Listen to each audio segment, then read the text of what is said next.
Or? Oh, no, no. Yeah, a few more seconds. Yeah, shall we get started? So then, yeah, you all have approximately 10 minutes time and, just up to 5 minutes to give a quick presentation of your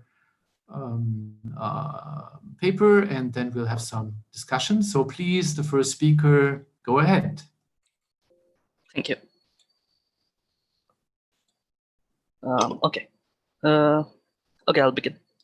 Our work is titled Improve Black Box Constructions of Composable Secure Computation. Okay, let me briefly touch on secure MPC. This involves an interactive protocol that tries to preserve the privacy of each party's inputs. Further, we would like to have the composability and concurrent security guarantees, as these properties are useful or even required in pretty much most modern use cases for MPC. Therefore, we focus on what is called the angel-based security model, which involves some slightly heavier assumptions, but actually offers these properties. So the best known black box protocol in this setting had order log square end rounds, while the best known non-black box MPC protocol in the setting had order log n rounds. And we show a black box MPC protocol in this model with order log n rounds. So meeting the best known lower bound overall while being black box. How do we get this? We rely on CCA commitments, which can be used to construct MPC protocols with a slight increase in route complexity. In fact, it suffices to consider a weaker primitive, which is namely 1-1 CCA commitments, and provide a constant round construction. By doing so, we can obtain our improved black box protocol with order log n rounds. So let's quickly look at the simplified version of our 1-1 CCA commitment scheme. The crucial thing to note here is that there is no specialized commitment from the committer itself. It's just standard commitments and extractable commitments, which is fairly standard.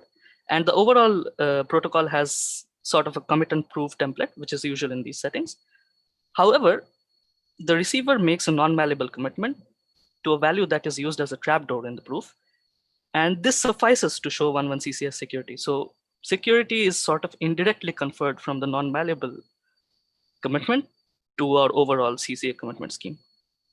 And that's about it. And thank you for your attention.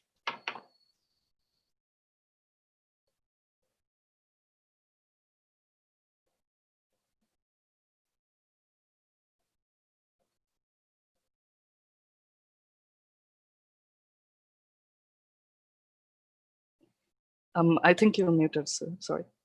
Christian, you're muted. Sorry, yes. So are there any questions? I should always switch on the microphone. Any questions? I have a question. Can you hear me? Yeah, go ahead. Yes. Yeah. So you mentioned this composability and this angel-based mode. Can you explain a bit about that, because I'm not familiar? So you Sure. don't use like UC framework or anything like that? Or? So angel-based model can be seen as sort of a relaxation of the UC framework. So you want sort of UC-like properties, but of course we cannot have UC under standard assumptions. So the assumption in the angel-based model is that you have oracles to the simulator. And these can be super polynomial time, but they do a fixed thing. They do one pre-specified computation. You cannot ask it for anything. So it may be inverse of one-way function or something of the sort. So to define the angel-based model formally, you would need to specify the angels, what you're using them for, and then give your protocol. And then your simulator may make use of these angels and give you composable, concurrently secure protocols while assuming the existence of these angels, which is, you can justify them in the offline-online model, for example, or however you wish. So this is, yeah, thanks. So therefore, the angels somehow know in advance what they're supposed to do? Yeah, the angel is sort of a gadget, so to you speak. cannot ask them. Yeah, and it does one kind of task, and you can ask it for, like, let's say, a specific function value of a hard function or something like that. Mm-hmm. I think you also mentioned in your paper shielded oracles. Okay, that is a competing model of security. It also offers a composability guarantee that is in some sense slightly weaker, but it's different. We do not consider that model at all. Yeah. That's all. What's the difference there I think between angels and these shielded oracles somehow? Okay. Is it easy to explain? I'm sorry. No, it's a little bit muddled to me as well. So it's basically, how do I say this?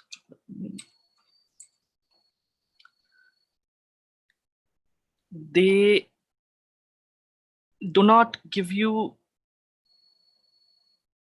sort of full composability in a sense. Is pretty much it's defined from like a different perspective from the angel-based model as well, and it has this sort of somewhat workable composable security property. And all of this, basically the point is it ties into what is known as the unified universal composability framework, which is what we sort of want, the ideal gold standard. But you cannot have UC protocols in the plain model. So you make certain relaxations in a certain side. So the shielded oracle setting extends the relaxation in one side, and the angel-based oracle model does so on another sort of vector, so to speak. Oh, I see. There was also a question you posted in the Zoom group chat. It says, thank you for the presentation. Can you please comment on why the CCA commitment scheme needs to be one-to-one? Could you also use a general, or let's start with this one, yeah. So yeah, I answered this in the chat as well, but basically the reason we want to consider one CCA security is that that's all we need in a certain sense.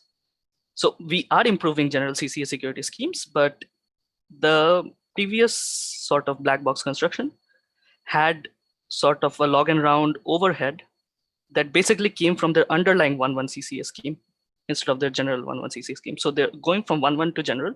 It has an sort of inherent log and blow up, but the previous 1.1 CCA scheme had a log and round construction, which we saw that we could simplify to constant rounds. And that's why we work with 1.1. It's simpler, and it's just the bottleneck that was there. Mm-hmm. So does this also answer the second half of the question? I believe so. Half says, could you also use a general CCA commitment scheme to obtain an O of log and round black box MPC protocol? Okay. Yeah. So it was already yeah. Further questions?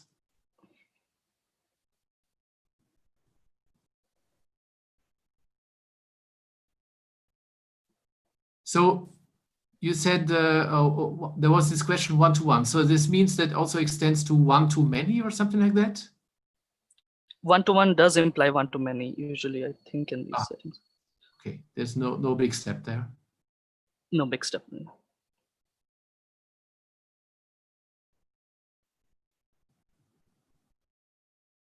And is your solution, standard question of practical value? So we would like to say so. So the one of the appeals of the angel-based model is it is more amenable to standard, more practical solutions of MPC in the internet, let's say.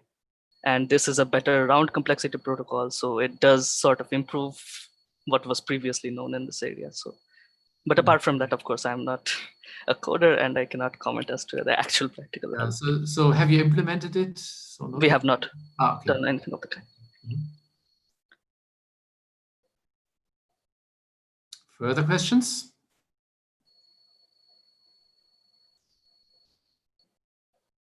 Okay, then thank you again. Thank you. And move on to the next presentation. You hear me okay? Yep. Okay, so I'll just share my presentation. Okay, do you see it? Yep. Okay, good. So I'll talk about spectral sparsification via bounded independent sampling. And so obviously graph algorithms are more efficient on sparse graphs, right? So our problem is given a weighted undirected graph G, for instance, this graph, we want to output a graph H with very few edges, but that is a close approximation to G in some useful sense. In the way that if we run our algorithm on H instead of on G, we might expect the result to be close to the actual one if the notion of approximation is appropriate. And here we use the strong notion of approximation, which is the spectral approximation. Okay, so a well-known example is expander graphs, which are spectrally sparsified, the complete graph. Okay, so I guess you all know some examples of sparsification. So obviously the main thing to ask is how sparse can a sparsifier be? And Spielman and Tang show that every graph has a good spectral sparsifier with this average degree, as you can see. Now, all previous works here consider the time-bounded setting, and we now have very efficient randomized algorithms with optimal parameters in the time-bounded setting, meaning average degree of 1 over epsilon squared, okay, where epsilon is the approximation error. But we ask, what about the deterministic and space-bounded setting? Okay, so we consider the space-bounded setting or the log space setting. And what we show is a deterministic, nearly logarithmic space algorithm, meaning running in very small space, for mild sparsification, meaning average degree roughly n to the alpha for any constant alpha, rather than the 1 over epsilon squared degree. Okay, so here is the concrete statement. And our algorithm is modeled after the Spielman and Srivastava algorithm that randomly samples edges. And we showed that this algorithm can be made space efficient, both in computing the marginal probabilities to do the edge sampling and space efficient in the edge sampling itself. So the way it's done is that instead of independent sampling, we managed to show that k-wise independent sampling suffices. And here you can see the trade-off between the amount of bound independence that we use and the result that we get, the average degree that we get. So you can see kind of the two extremes on the right-hand side. And also, we show a lower bound to that specific technique, stating that if we want an average degree of, say, n to the alpha, then the amount of bounded independence we must use is at least some c over alpha. Okay, so our result is tight for that technique.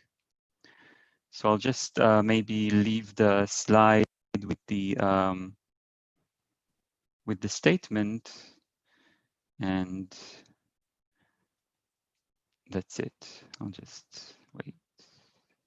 Yeah. Thank you very much. Questions?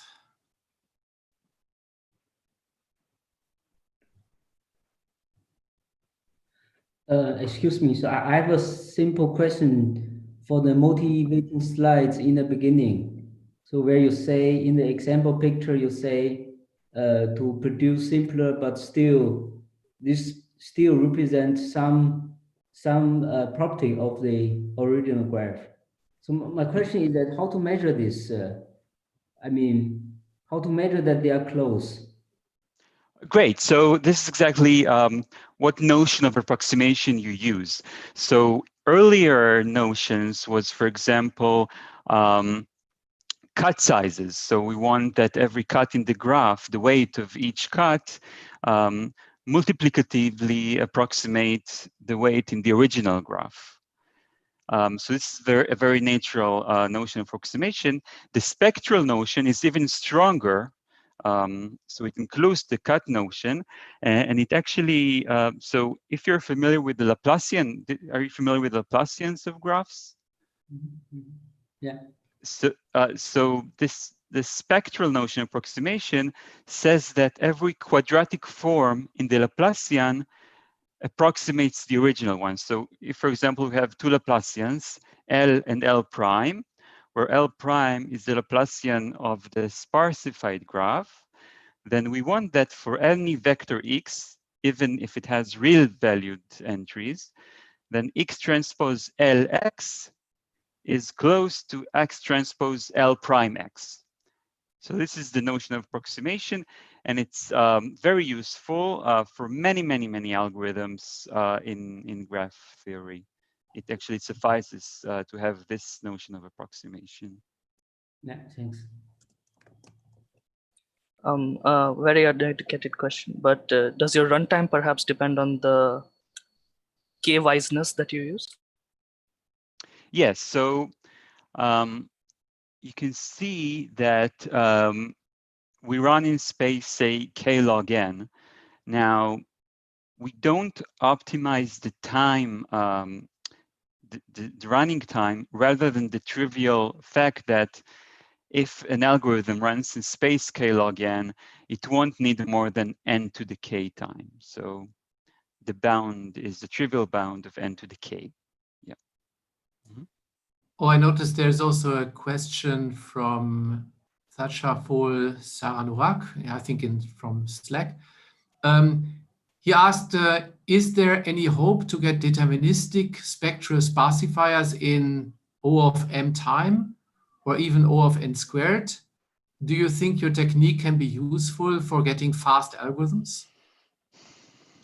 I see. So if I understand correctly, keep the very efficient space complexity, but do this in time, which is comparable to the other algorithms. Well, sure, you can. I don't see any real barrier other than the fact that current space-bounded techniques usually only concentrate on the space and not trying to optimize like both parameters at the same time. So the first place to begin would be to improve the deterministic Laplacian solvers in the space-bounded setting. So there, the running time is not O of m or anything close, but this would be the place to start with the space-bounded Laplacian solvers.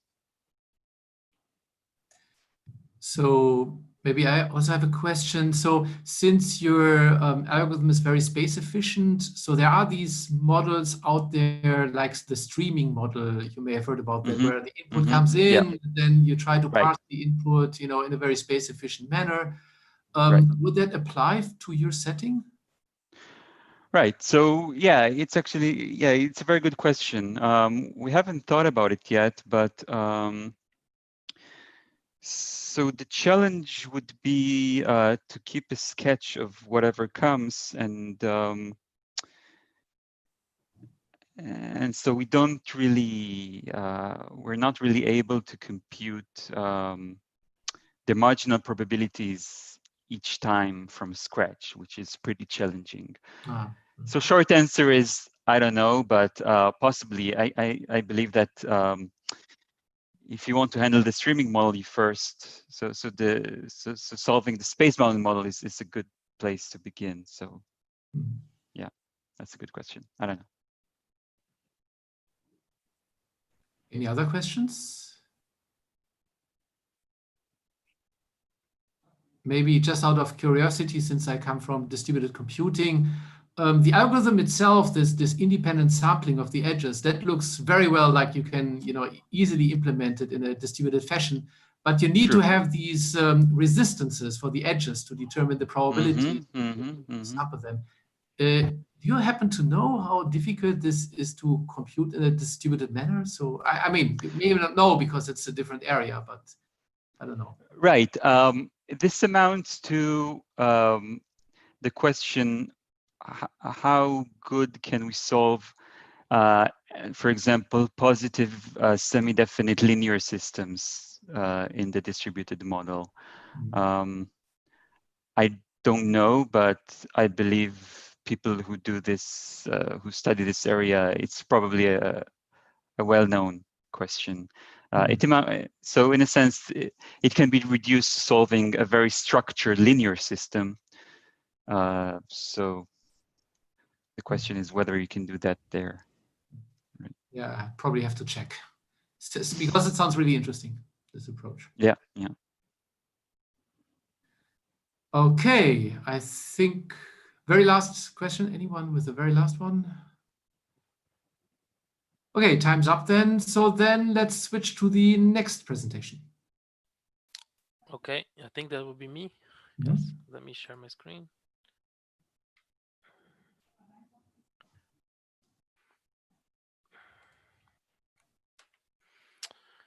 Okay. So our paper is about cryptographic reverse firewalls for interactive proof systems. So interactive proof is a protocol run by two parties, a prover and a verifier. And the goal of the prover is to convince the verifier that some bit string X, for example, is in a NP language L. And for that, he has some witness W that will help him convince the verifier of this fact. And if this X is in the language, the verifier should accept the proof in the end of the protocol. Otherwise, the verifier should reject.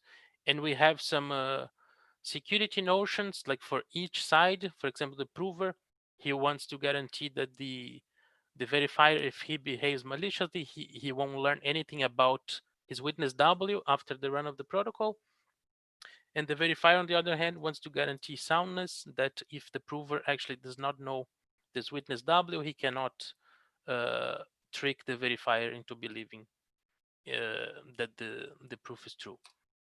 So we start from that, and we question if it's possible to have this type of protocols when even the honest parties have been compromised. So their computer have been infected, like by a malware or something of that sort. So you still have the adversary in one side, and in the side of the honest party, you now have a compromised party, infected honest party.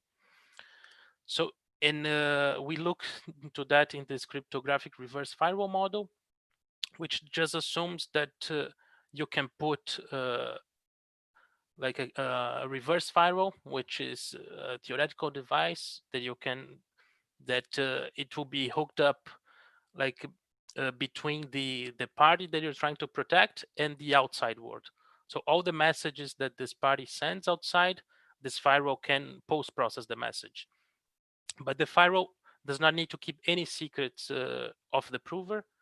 The only requirement is that this firewall cannot be in the compromised machine itself. It cannot be compromised also. Otherwise, you cannot have security.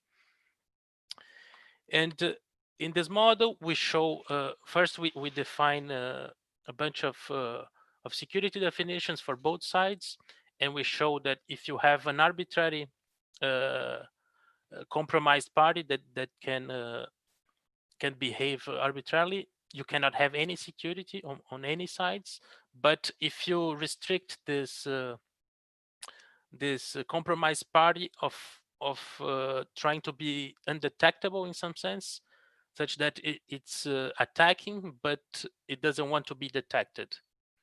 So under that assumption, we show that we can actually build very efficient firewalls that preserves zero knowledge for the prover, witness indistinguishability, and some exfiltration resistance, which are all properties of the prover. And on the verifier side, under this model, we actually show that you cannot have security preservation, but in the full version of the manuscript, we have some more restricted model where we can actually show some positive results.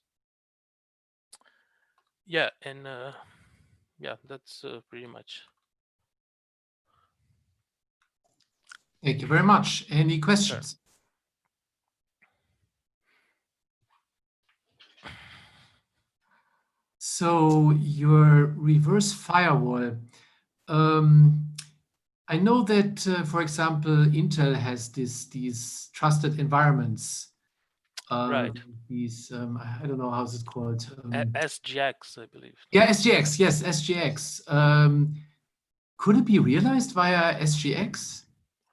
I'm just curious. Well, yeah, in principle, I believe so. Yeah, I mean, if you assume that this SGX cannot be tampered with, I mean, I believe even a weaker version of this, because SGX can actually keep secrets and long-term secrets, and a firewall just needs to be untamperable. So you cannot change the code that is running in the firewall. That's the only requirement. Right, because I think you can somehow pass things to SGX, and then SGX will internally does some computation, which can be exactly the one of your reverse firewall, and then also it can then return an encrypted message that actually cannot be tampered with by the computer itself, which then can be sent over to the other computer, which then can be given again to the SGX. I think the only problem is that the reverse firewall also gives you the nice feature that once a message is sent out of the computer, it cannot be taken back anymore, right? So the reverse firewall, I guess then guarantees that it's sent out. Well, I guess the adversary could still decide whether it just throws away the message from the SGX environment or keeps it, right? Although Right. it's probably Yeah. equivalent, I don't know. It's probably not a big difference. Yes. Yeah. In this case, the firewall, you would need to deploy like on each side. So if you want to protect the prover would deploy on his side, and the verifier will do the same. Mhm. But the firewalls could behave differently, right? Depending on which property you're trying to preserve. And so what you have is really universal, this reversed firewall? So we built like for a large class of Sigma protocols, which is a special type of interactive proof systems with only 3 rounds. And we showed that there's like a large class where you can actually mull with the messages. And then we build a firewall that can work for any of these protocols, which is like most of the Sigma protocols that we use in cryptography, usually to prove the knowledge of a discrete logarithm and so on. Mm-hmm. Oh, I noticed there's also a question via Slack. So it says, is there any difference between an honest but compromised party and a malicious party? Do you think we should also distinguish them? Other honest parties may act differently when interacting with a known malicious one instead of an honest but compromised one. Right. So yeah. So this question actually answered here, but I can answer again. Yeah. So he asks if a party can behave differently when acting. So honest party actually don't know if the other party is honest or not, right? So they cannot actually change their behavior based on that. So what the firewall tries to do is actually that the protocol behaves as normal, and the firewall just sits there. That if the party gets compromised, the firewall is sanitizing everything that goes to the outside. And as I said, we showed that if this compromised party is arbitrary, you cannot do anything because the party could just try to output the witness to the outside world, and the firewall won't be able to produce a valid transcript out of this protocol. And that's a requirement that the firewall, if you don't have any compromise, the protocol should still work as expected, right? The firewall shouldn't break a protocol that is not compromised, for example.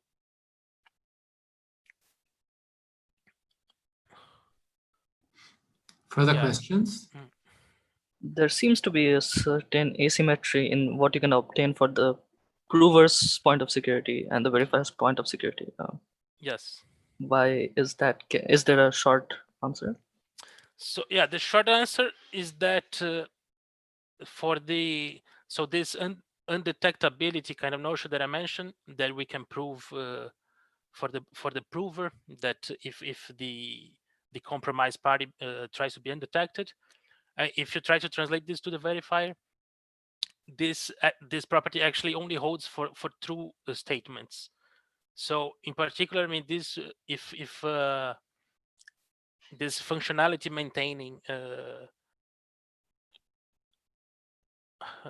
let me just so this functionality maintaining adversary compromised verifier would be only with respect to true statements. So in particular, this guy could be accepting any false statements, and this still wouldn't contradict the definition.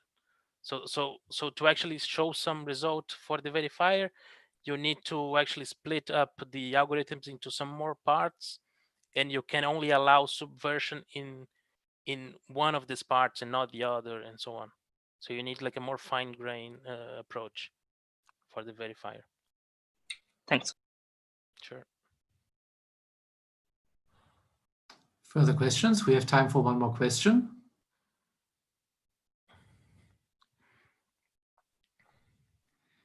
Maybe just as a side remark, reverse firewalls are actually also quite interesting for distributed computing, simply because the problem is if the adversary doesn't adhere to, for example, certain network structures for the interaction of devices, for example, for specific overlay networks, but just chooses its own connections, then it can severely mess up the system. For example, it could even start denial of service attacks by sending lots of messages to lots of participants.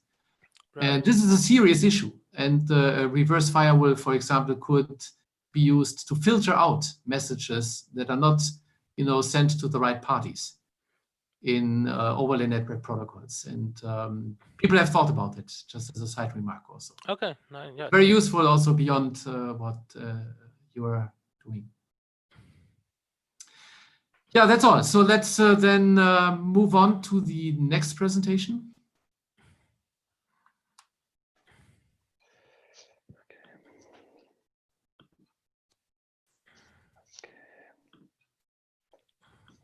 Okay, thank you. Okay, do you see the slides? Yep. Okay, thank you. Okay, so I'm going to present, give an overview of our result. So this work is mixing many things. So quantum computing, distributed computing, and set disjointness, a well-known problem in communication and complexity. So we are considering two models. We think those models somehow are simple model of cloud computing or data centers. So the first model is you imagine a line of processors. So there are D+1 processors. There is some data on the left and data on the right. So when some data need to be exchanged, then the data has to go through the lines of processors. So basically, we take some time to go from left to right. And also, we will see there is some capacity limitation. And of course, we like to solve a problem using the data on the left and the right in a distributed fashion. The second model we consider is query complexity. So again, I will precise in detail, but the intuition, we still have the data on the left and the right, but now we have a single computer that can go alternatively from the right to the left, and this takes times. And the small computer can only connect to the closest data center. So we consider, in fact, this setting in a quantum scenario because we will see there are some strange phenomenon in this case. And we consider the problem of set disjointness, and I will explain that. For both models, in fact, we prove the same lower bound. So somehow we cannot distinguish. For the second model, this upper bound is tight. But for the first model, it is not tight, and we don't know what is the through. So this result suggests that we need new techniques, because using our techniques, we can only prove the same kind of, we can only prove lower bounds that apply to the two models. So let's go in details now. Okay, but I don't see. So in details, so this is set disjointness. So set disjointness, so on the left, there is a n bit strings, on the right, n bit strings. And we like to check if there is a bit one in the same position. So it's a kind of appointment problem. We would like to find a common slot where people could meet. So the links between processors can be used to communicate, but there's a capacity. We can only exchange polylog bits. So the complexity here is measured in terms of round. So what is a round? So a round starts with some local computation, no limitation at all. And there is an exchange of message between left and right for each processor, and this exchange of message is synchronous.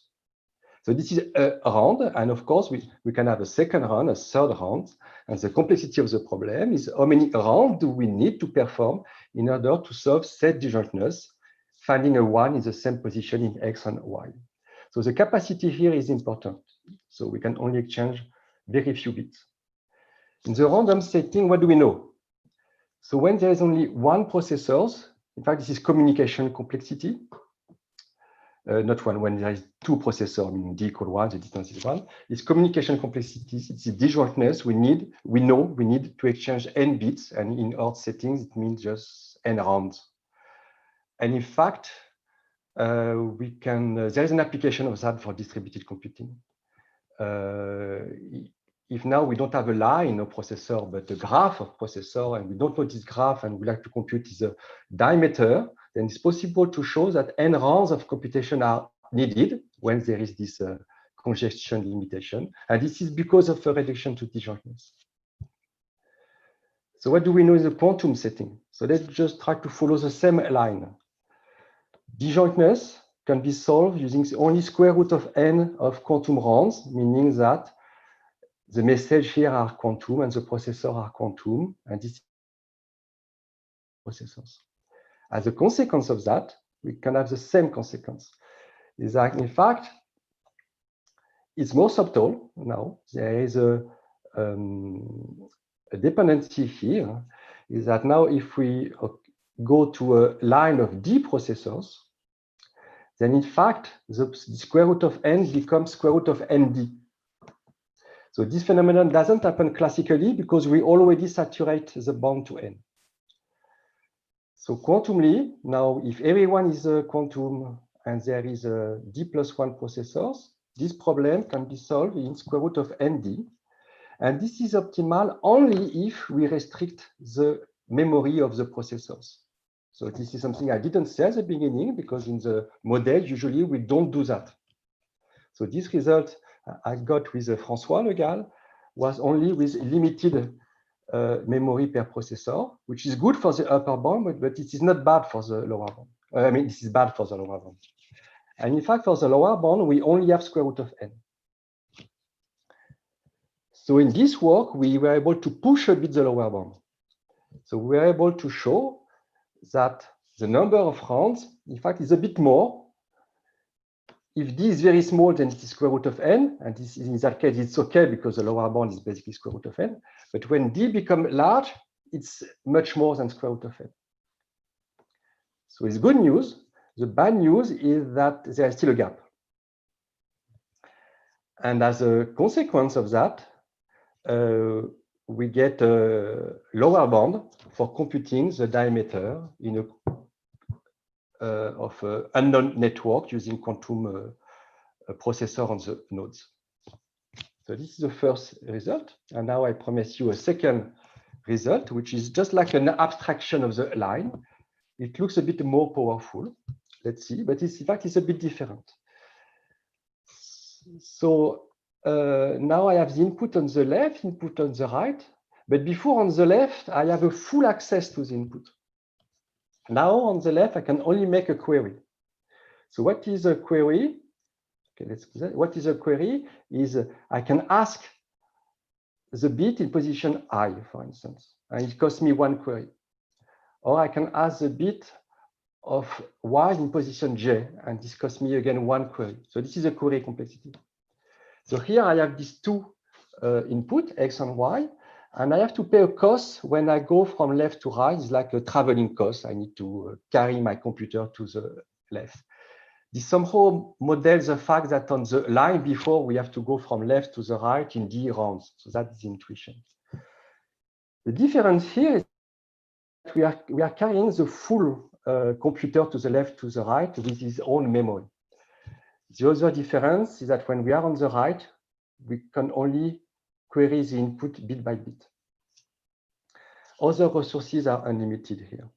So what do we know? In the random setting, again, we can look at what happened when in fact, it's very hard, this problem. It requires n queries, even when the switching delay is very small, let's say 1.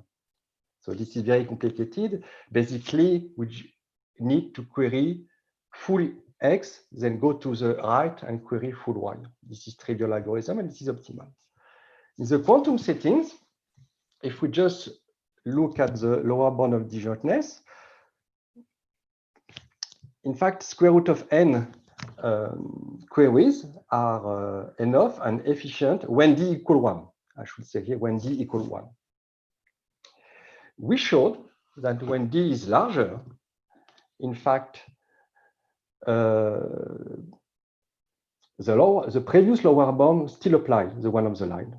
And we were able to design an algorithm that matches this lower bound. And this algorithm uses quantum walls. So we could say, let's apply this quantum algorithm on the line, but we don't know to do it. So I can stop here. So maybe I come back to the... Yeah, so we have time for, let's say, 1 or maybe 2 questions.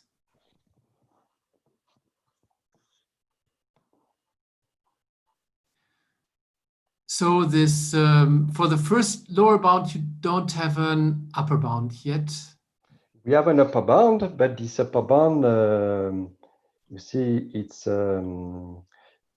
square root of ND. Yeah. So here's a gap. And so improving, in fact, the upper bound here will require to use more memory on the line. Mm-hmm. Because for now, this upper bound just log n quantum bits. And this upper bound would probably also improve the quantum algorithm we have for computing the diameter in a congested network in the quantum setting. Yeah. Nevertheless, amazing that it works in square root of d rounds, because like intuitively what you think is, okay, if you need square root of n interactions, you need square root of n times d rounds. So it's kind of funny to see that it's only square root of n times square root of d. This is quite amazing what you can do with quantum computing. It's just a comment. Yeah, so it's this result is surprising. The quantum ingredient is a kind of parallel Grover search, if you know Grover search. Like the parallelization of Grover search. So we use the line to parallelize Grover search, and then it's quite easy on the line. Okay. Yeah, thanks. So then I guess we'll switch to the next presentation. That's me. Hi, everyone. My name is Holant Musavi. Let me share my screen.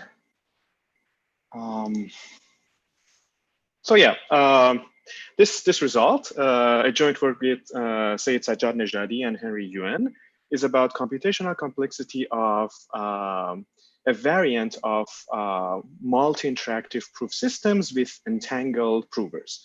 We show that this complexity class, MIPS star 0 gap, is equal to this class from computability theory called Pi2. So let me just explain what these two classes are. To get an idea of what MIPS star 0 is, I'll introduce to you the complete problem for this class. So this is the problem of calculating precisely what is given a multi-interactive proof system, calculating precisely the acceptance probability of this protocol. So we show that via this equality that this this problem is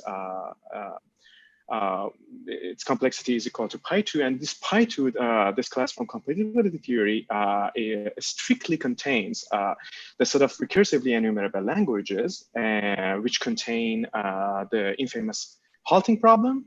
And so the equality shows that calculating precisely the value of the acceptance probability of a multi-interactive proof system is strictly harder than the halting problem. So this illustrated in a diagram, we have at the very bottom, we have P and MNT, and next up we have the celebrated results from 90s that multi-interactive proof systems have the same power as non-deterministic exponential time. Then this question has been raised that what would be the complexity of multi-interactive proof system with entangled provers, where the provers share quantum entanglement?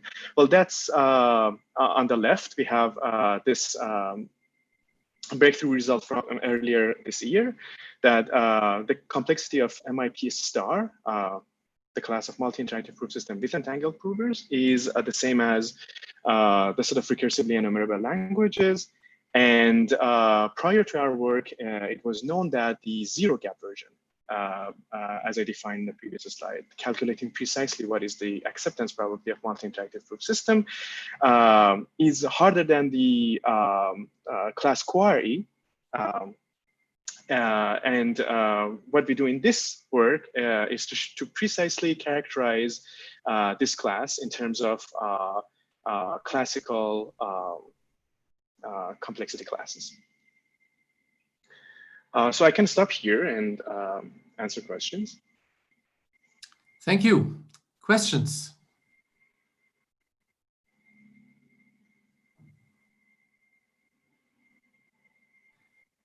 Do you use, sorry, yeah. Go ahead, go ahead. Okay. Do you use any of the techniques from the MIP star equal to RE work? That's right, yes. We do use the core of that argument. The core of the argument MIP star equals RE is the compression protocol. We use it as a black box here in our work. So yeah, there are two technical ingredients. One is this MIP star equals RE via this compression protocol. The other one is another compression protocol that has sort of the same flavor, but can be applied to QRE as opposed to RE. So we combine these two and we get, we go to the next computability class that contains both RE and QRE, and we show that MIP star 0 is equal to that.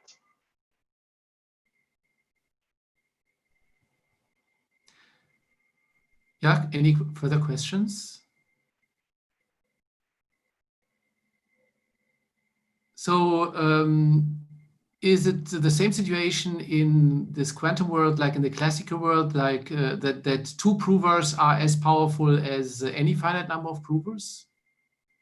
Oh, that's a good question.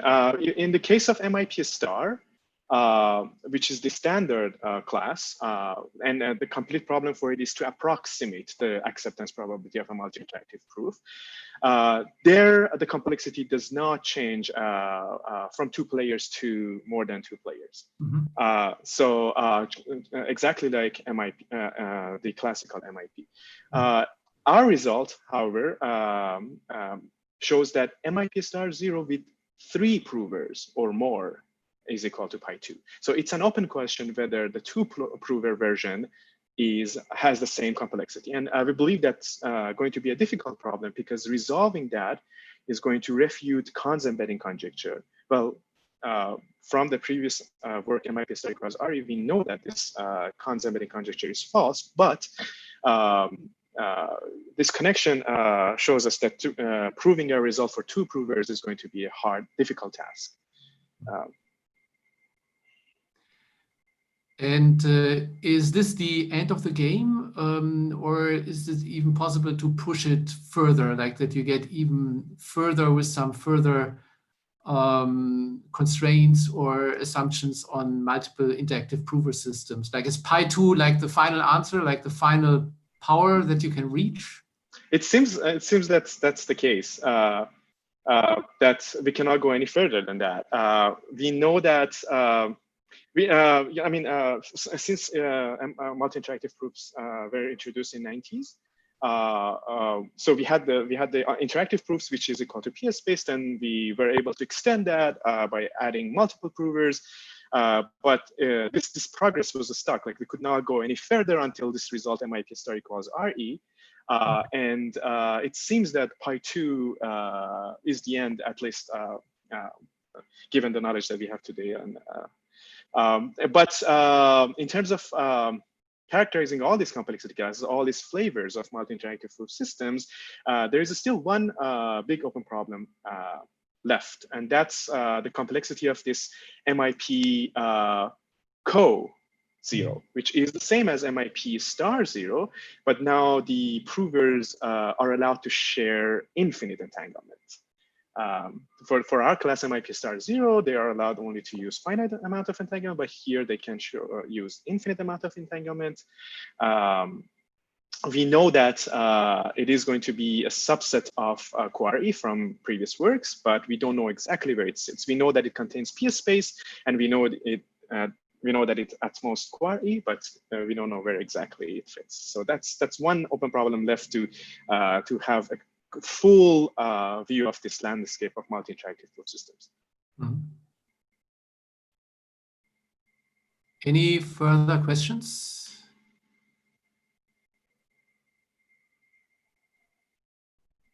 Yeah, then thanks. And let's move on to the final talk, final presentation. Hi, everyone. This is Shuai. Let me share my screen. Mm-hmm. Okay, can everybody see it? Yeah, I see. Okay, good. So let me, can you see it? See my slide? Yeah. Okay, good. So let's first quickly go through our paper. It's a joint work with Jian Yicai and Zhi Guofu. Wait a second. Okay, good. So so Holant problems is a framework for counting problems.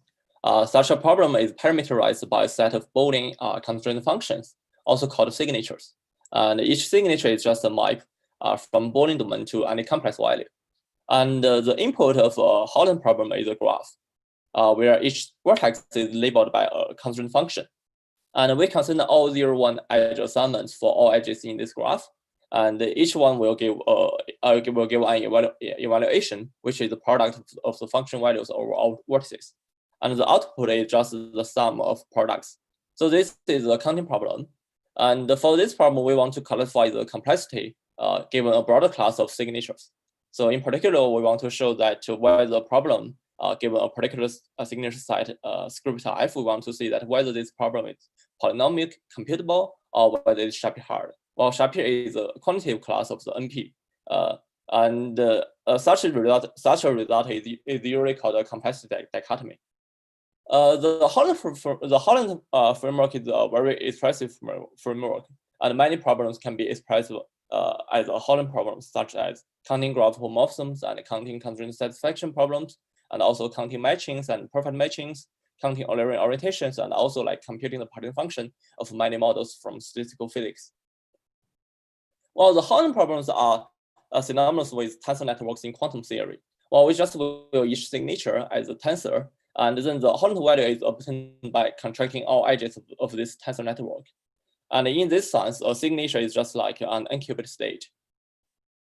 Well, a core concept in quantum theory is entanglement, which is like, well, an n-qubit. One question. Somebody asked whether the slides are frozen. So I only see the title page. Just wanted to make sure that. Oh, okay. Sorry. Okay. Just in case, you also want to show other slides, because right now. Yeah, I'm actually showing the slides. Okay. Okay, I guess I will just go through with this model, not know. Oh, that's fine. Okay, now you can see like my actual slide, right? Yeah. Okay, good. So okay, let me just roughly go through this. So the Holant problem framework is a framework for counting problems. As you can see that here we have a graph, and in this graph, each vertex is labeled by a signature, and we consider all 0-1 edge assignments for this graph, and each gives an evaluation, which is the product of the function values over all vertices, and the output is just the sum of products over all edge assignments. And so as I just said, many problems can be expressed as the Holant problems. And a Holant problem, a signature grid is just a tensor network in quantum theory. So we just will each signature as an n-qubit state. And the Holant value is just obtained by contracting all edges in this tensor network.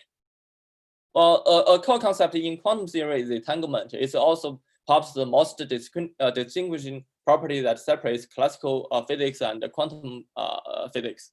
So we say an uncubic state is tangled if it cannot be decomposed. And we say it's multipartly tangled if it can be decomposed as a tensor product of single qubit states and two qubit states. So it means that this state involves a state of at least 3 qubit states that is generally tangled. And for different tasks, we may use different types of entanglement. So the question is that we want to classify them under some like quantum operations. One way to classify them is under the stochastic local operation with classical communication, which is called the slot classification, and it's an active area of research in quantum theory. So if two states are equivalent under a slot, it means that we can transform an uncubic state to another one by performing like immutable matrix operation on each qubit separately. So it's locally. And for 2 qubit states, there are 2 slot classes, and for 3 qubit states, there are 6 slot classes, and for 4 and more qubit states, there are infinitely many slot classes. So then the goal is to categorize these classes into finitely many families with common properties. So far, even the classification for 4 qubit states is not settled yet. And in our paper, we explore the connection between Holant problems and the quantum entanglement. So first, we use knowledge from the complexity classification of Holant problems to give some quantum entanglement results. We show that the multi-party entanglement is preserved under projections onto 2 particular single qubit states, the 0 state and the 1 state. And this result can be applied to the inductive classification of slot classes. Well, in this inductive classification, we will classify an unqubit state based on the classification of states of n-1 qubit states. And then we use our quantum entanglement result to prove a dichotomy for real-valued Holant problems, where an audarity signature is available. So that's all. Thanks. Any questions? Yeah, questions.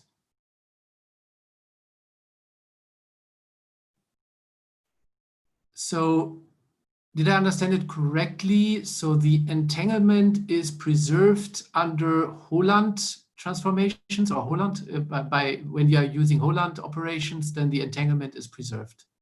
No, it's not by the Holant operation. It's just the projection onto 2 single places. So for the single place 0 state is just like you only have the vector on the 0 direction, and the 1 state is just you have 1 direction on you just have a direction on the 1 state. So the projection is just like for an unqubit state, like we fix a particular a particular state for like the ith qubit state, we fix its value to 0 or to 1.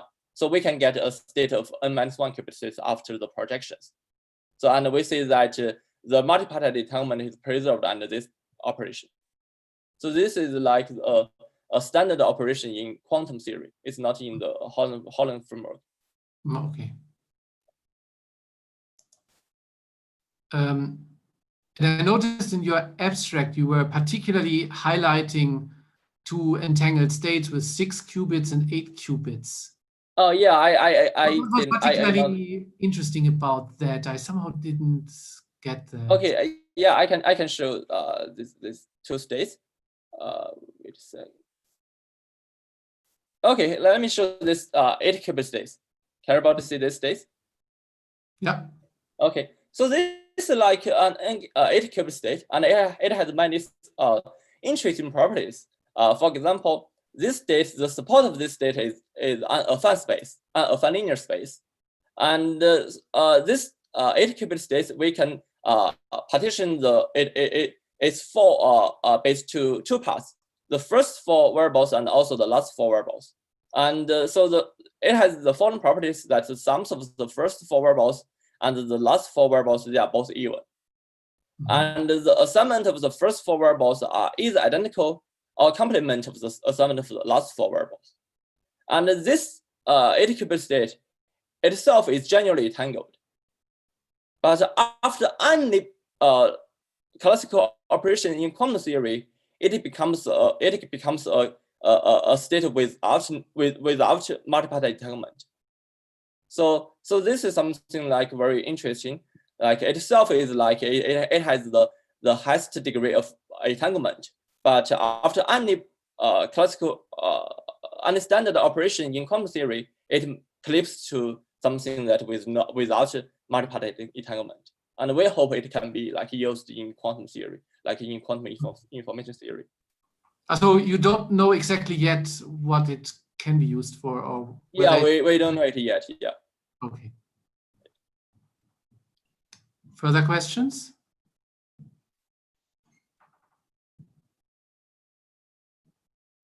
Oh, great. We are perfectly on time then.